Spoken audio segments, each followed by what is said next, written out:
नमस्कार। प्रभु जी का धन्यवाद करते हैं आज की शाम के लिए। प्रभु महान है प्रियो। हम प्रभु का धन्यवाद करते हैं हर एक प्रकार के आशीषों के लिए। इस भागदौड़ की दुनिया में जब हम देखते हैं लोगों को, किसी को भी अक्सर ज्यादातर ये ध्यान नहीं आता है कि हमारा जो जीवन है ये नाशवान जीवन है और जो परमेश्वर हमसे प्रेम करते हैं वो अविनाशी परमेश्वर है। लेकिन हम उसके प्रेम को कैसे जानेंगे?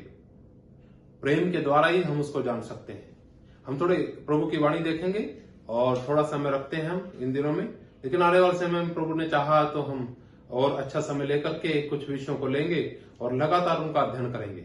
लेकिन आज एक वचन देखते हैं हम, मत्ती का सुसमाचार उसका 22 अध्याय और उसका 34 वचन से मैं पढ़ना चाहूंगा। यहाँ इस प्रकार लिखा है, जब फरीसियों ने सुना कि यीशु ने सदूकियों का मुंह बंद कर दिया तो वे इकट्ठा हुए। उनमें से एक व्यवस्थापक ने उसे परखने के लिए उससे पूछा, हे गुरु, व्यवस्था में कौन सी आज्ञा बड़ी है?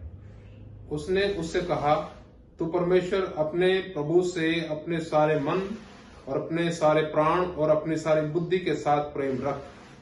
बड़ी और मुख्य आज्ञा तो यही है, और उसी के समान यह दूसरी भी है कि तू अपने पड़ोसी से अपने समान प्रेम रख।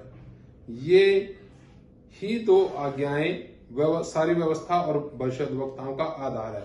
प्रियो, यहाँ पर जो हम देखते हैं प्रभु की वाणी में, कुछ व्यवस्थापक, कुछ सदुकी, फरीसी यीशु मसीह को परखने के लिए आए और उनसे कुछ सवालात उन्होंने पूछा, हे गुरु, व्यवस्था में सबसे बड़ी आज्ञा कौन सी है?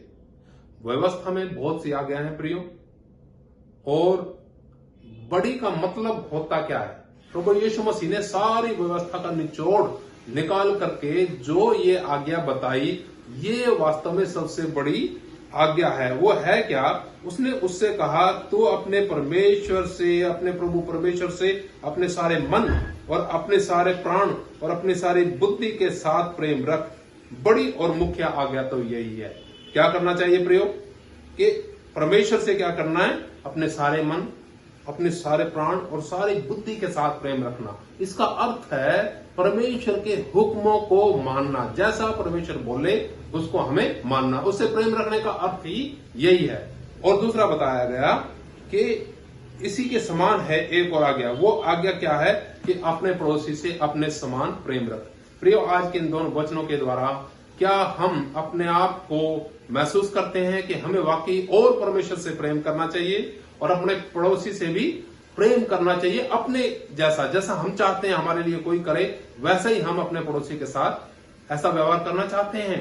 सोचिए, हमारा व्यवहार कैसा हमारे पड़ोसी के साथ, और हमारा संबंध हमारे परमपिता परमेश्वर के साथ कैसा है? क्या हम सारे मन, सारे प्राण, सारी बुद्धि के साथ उस परमपिता परमेश्वर के साथ प्रेम रखते हैं और अपने पड़ोसी से भी अपने समान प्रेम रखते हैं? अगर नहीं तो यीशु मसीह की आज्ञा के विरुद्ध हमारा जीवन है। जब आज्ञा के विरुद्ध होगा तो हम ब्लेसिंग नहीं है, आशीष नहीं है। आप चाहते हैं प्रभु की आशीष आपके जीवन के ऊपर आए, देह, प्राण और आत्मा के ऊपर आए, तो ये दोनों आज्ञाओं के ऊपर मनन करते हुए हमें इनको अपने जीवन में उपयोग में लेके आने की आवश्यकता है। मैं लगातार बातचीत करना चाहता हूं आपसे आने वाले समय में, तो अपने लिए और हमारे लिए जरूर प्रार्थना करें कि प्रभु ऐसी वाणी, ऐसे वचन, ऐसा विषय दे जिसके द्वारा हमारे पूरा कल्याण हो और हम प्रभु में आगे बढ़ सकें। हमारे जीवन के अंदर हम प्रभु की योजना को जान सकें और उसमें हम सहभागी होने पाए। मेरे लिए प्रिय प्रार्थना करना, ताकि मैं इन विषयों को लेकर के आपके बीच में आ सकूं। प्रभु आप सबको आशीष दे। सबको नमस्कार। जय मसीह की।